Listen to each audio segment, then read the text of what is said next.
नमस्कार. महाराष्ट्रातील विविध क्षेत्रातील बातम्या झटपट आपल्या मोबाईलवर पाहण्यासाठी लगेचच सबस्क्राइब करा राष्ट्रशक्ती लाईव्ह न्यूज आणि सोबत बेल आयकॉन प्रेस करायला विसरू नका. मुस्लिम बांधवांचा ईद उल अजहा म्हणजे बकरी ईद अवघ्या 2 दिवसांवर येऊन ठेपली आहे. या सणाच्या निमित्ताने मुस्लिम बांधव कुर्बानी देण्यासाठी बकऱ्यांची खरेदी करत आहेत. दुसरीकडे सोलापूर शहरातील मंगळवार बाजार येथे राहणारा तौफिक कल्याणी यांनी तब्बल 190 किलोचा शिरोळी जातीचा बोकड आणला आहे. या संदर्भात अधिक माहिती तौफिक कल्याणी यांनी दिली आहे.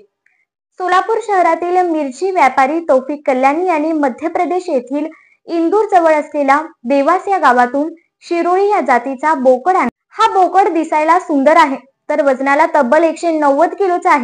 शिरोळी जातीचा हा बोकड असून सोलापूर शहरातील सर्वात जास्त वजन असणारा बोकड असल्याचा दावा मिरचीचे व्यापारी तौफिक कल्याणी यांनी केला आहे. दररोज या बोकडाला खाण्यासाठी मका, गहू, ज्वारी, पिंपळाचे पान, कडबा आणि दररोज संध्याकाळी 2 लिटर दूध पिण्यासाठी देत आहोत.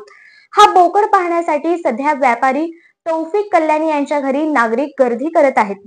शिरोळी जातीचा 190 किलो असणारा बोकड विक्री करणार नसल्याचे कल्याणी यांनी सांगितले. व्यापाऱ्यांनी दिलेल्या माहितीनुसार या बोकडची किंमत जवळपास 3 ते 4 लाख रुपये पर्यंत आहे. मुस्लिम बांधव या सणाला प्रामुख्याने बकऱ्याची कुर्बानी देतात.